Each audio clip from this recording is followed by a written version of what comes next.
6th and Main in Maywood. Brian Hunter is a male black, 1-year-old, 2 feet tall, 30 pounds.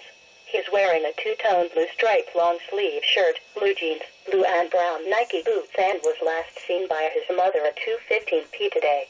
The vehicle was a black two-door car with tinted windows. There are 3 male Hispanic suspects in the vehicle. One described as a heavy-set male Hispanic, bald with a patch of hair in the back. The other 2 described as stocky.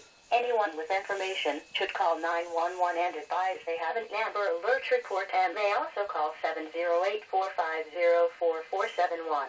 This concludes the Amber Alert with the Illinois State Police.